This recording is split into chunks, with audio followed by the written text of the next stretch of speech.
বিসমিল্লাহির রহমানির রহিম। শুরু করতে যাচ্ছি আজকে আরেকটি নতুন ভিডিও। আশা করি সম্পূর্ণ ভিডিও দেখবেন এবং কি সাথেই থাকবেন। তো চলুন শুরু করা যাক।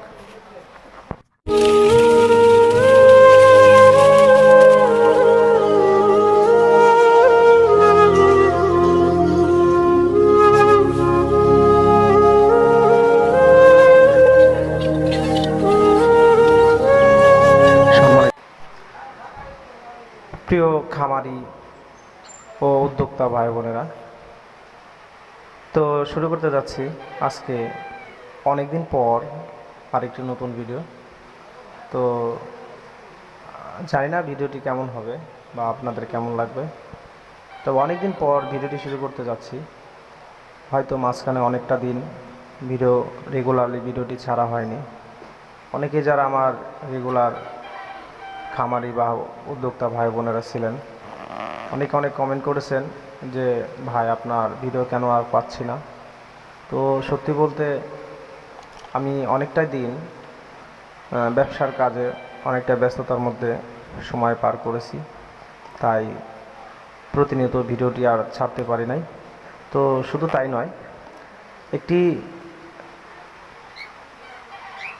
এই বিষয় যে এই ব্যস্ততার মধ্যেও কিছু কিছু কাজ করেছি যেগুলো আসলে করার পরে নিজের কাছে অনেকটাই ভালো লেগেছে। কেননা কিছু উদ্যোক্তা ভাই বোনেরা ছিল যারা আমার আশেপাশে, তারা বেকারত্ব ছিল অনেকেই। তো তারা আমার সাথে যোগাযোগ করার পর তাদেরকে এই হাঁস মুরগির বাচ্চা লালন পালন করার ক্ষেত্রে তাদেরকে পরামর্শ দিয়ে যতটুকু সম্ভব অনেকগুলো উদ্যোক্তা নতুন তৈরি করেছি। হয়তো এটা আপনাদের ভালোবাসা ও দোয়ার কারণেই। তো এই বিগত কয়েক মাসে প্রায় 10 থেকে 12 জন নতুন খামারি তৈরি করেছি। তো আসলেই ব্যবসাটা এগুলোর একদিনের না। ব্যবসা করতে হলে সততা বা বিশ্বস্ততা অর্জন করতে হয়, তাহলেই হয়তো ব্যবসা টিকিয়ে রাখা সম্ভব।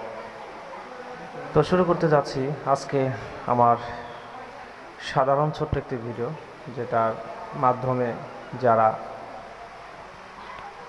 নতুন উদ্যোক্তা তৈরি হতে যাচ্ছেন তারা খুব সহজেই আপনারা হাঁস মুরগির বাচ্চা ক্রয় করে ঘরে বসেই কিছু টাকা উপার্জন করতে পারেন, যেটা আপনাদের চাকরির পাশাপাশিও করতে পারেন অথবা বেকারত্ব যারা আছেন তারাও করতে পারেন। যেমন আপনারা অতি সহজে বাড়িতে বসেই আপনারা বাচ্চা লালন পালন করে এবং কি সেই বাচ্চাগুলো সরাসরি আমি নিজ দায়িত্বেই দেই এবং কি দিয়ে থাকি এবং কি সেগুলো বিক্রি করে থাকি। তবে আপনারা নিঃসন্দেহে বিশ্বাসের সাথে ইনশাল্লাহ ব্যবসা করলে আশা করি খুব সহজেই করতে পারেন। তো সেই উদ্দেশ্যে কিছু কথা বলতেছি আপনাদেরকে। তো আজকে কিছু মূল্যবান কিছু কথা বলবো, যেগুলো যদি ভিডিওটি শুরু থেকেই শেষ পর্যন্ত দেখেন আশা করি ভালো লাগবে। তো প্রথমত আমার কিছু শখের পাখি দিয়ে শুরু করছি। দেখতেই পারছেন একটি টিয়া পাখি আমি পুষি এবং দুটি কোকাটেল পাখি, এবং কি দেখতে পাচ্ছেন কিছু বালি হাঁসের বাচ্চা। এগুলো আমি পোষ মানানোর চেষ্টা করছি। এখানে বালি হাঁস ছিল ছোটোবেলায় 8 পিস বাচ্চা ছিল। এগুলো হয়তো ঝড়ে কিংবা কোনো পাখির ভয়ে বাচ্চাগুলো নিচে পড়ে গিয়েছিল। সেখান থেকে আমি 8 পিস বাচ্চা ছানা নিয়ে আসছিলাম। তো আসলে মা ছাড়া বাচ্চা পালা খুবই কষ্টজনক। আসলে এরা যে খাবার খায়, তারা সঠিক খাবার না দিতে পারলে বাচ্চাগুলো মারা যেতে পারে। তো যাই হোক, এখন 3 পিস আছে। তো আপনারা দেখতে পাচ্ছেন আমি সাধারণত বাড়িতে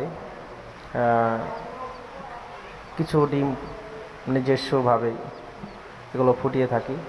এটা হচ্ছে আমার ইনকিউবেটর মেশিন।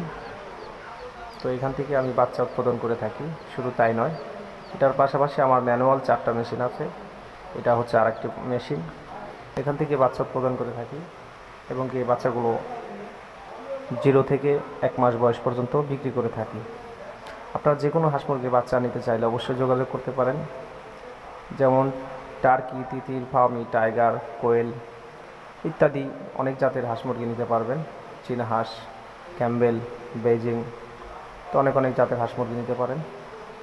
তো আমার আসলে আমি ধরতে গেলে আসলে ছোটোখাটো একজন শখের বসে খামারি, তেমন বড় কোনো পর্যায়ে হয়তো বা যেতে পারি না এখনও। তো যতটুকু সম্ভব আমি করার চেষ্টা করছি এবং কি আশেপাশে ভাই বন্ধু বা পরিচিত এদেরকেও আমি বাচ্চা দিয়ে থাকি। তো আপনারা অতি সহজেই এই ব্যবসায় সংযুক্ত হতে পারেন এবং কি নগদ টাকার বিনিময় আমি নিজে গিয়ে আপনাদের বাড়িতে গিয়ে বাচ্চা দেখে শুনে আসবো এবং কি পরিচর্যা যতটুকু সম্ভব আমি সাপোর্ট দিয়ে থাকি। আর আপনারা খুব সহজেই খুব শীঘ্র বাচ্চা বড় করার পরে বিক্রি করতে পারেন খুব সহজে। তো এগুলো হচ্ছে আমার টার্কি মুরগির কিছু সংখ্যক মুরগি যেগুলো প্যারেন্টস করেছি। কিছু মুরগি ডিম পারছে এবং কি আশা করি কিছু মুরগি খুব শীঘ্রই ডিম পারবে। তো আমি মাঝে মাঝে এই টার্কিগুলো বাইরে ছেড়ে থাকি, কেননা একটা জায়গায় বদ্ধতার মধ্যে বেশি সময় থাকতে পারে না, এদের হয়তো বিরক্ত লাগে। বাইরে ছাড়লে ঘাস লতা পাতা এরা খুব পছন্দ করে। তো দেখতে পাচ্ছেন আমার কিছু সংখ্যক টার্কি মুরগি, এগুলো আমি ডিম পাড়ানোর উদ্দেশ্যেই লালন পালন করছি। কিছু ডিম পারছে এবং কি কিছু নিউ অ্যাডাল্ট। তো যাই হোক, আপনারা গুরুত্বপূর্ণ একটি বিষয় আজকে বলবো আপনাদেরকে, যারা বিশেষ করে যারা আমার কাছ থেকে বাচ্চা সংগ্রহ করেন খুচরাভাবে, এর একটি সমস্যায় পড়ে প্রত্যেকটি সময়। যেমন 0 বা 1 মাসের বাচ্চা যারা আমার কাছ থেকে নিয়ে থাকেন, তারা পরিচর্যার একটু সমস্যা হয়, তারা খাবার একটু সমস্যা তাদের। যেমন অনেকেই খুব সস্তায় খাবার কেনার একটি খাবারের দিকটাই, যেমন হাটে বাজারে খোলামেলা অনেকেই খাবার বিক্রি করে থাকে, যারা কিছু অসাধু ব্যবসায়িক আছে যারা কম দামের খাবার বেশি দামে বিক্রি করে। যেমন 25 কেজির বস্তা 25 কেজির বস্তায় যারা খাবার বিক্রি করে, সেটা হচ্ছে হাউস ফিড খাবার।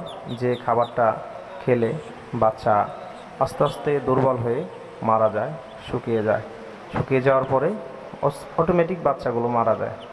তো এই দিকটা আপনারা সবসময় খেয়াল রাখবেন। যেখান থেকেই আপনারা খাবার কিনেন অবশ্যই প্রথমত খেয়াল রাখবেন 50 কেজির বস্তা, মানে 50 কেজির বস্তা থেকে খাবার কিনবেন। তো এই খাবারটা নিলে 70 থেকে 75 টাকা কেজি খাবারের দাম নেবে, আর বস্তা হিসেবে কিনলে অনেক কম পাবে। তো এই খাবারগুলো আপনারা সংগ্রহ করবেন। আর ভালো মানের খাবার, যেমন নামের মধ্যে হচ্ছে কাজী, নারিশ, সিপি, কোয়ালিটি, আস্থা, এইসব খাবারগুলো। তো যাই হোক, এইসব দিকগুলো খেয়াল রাখবেন।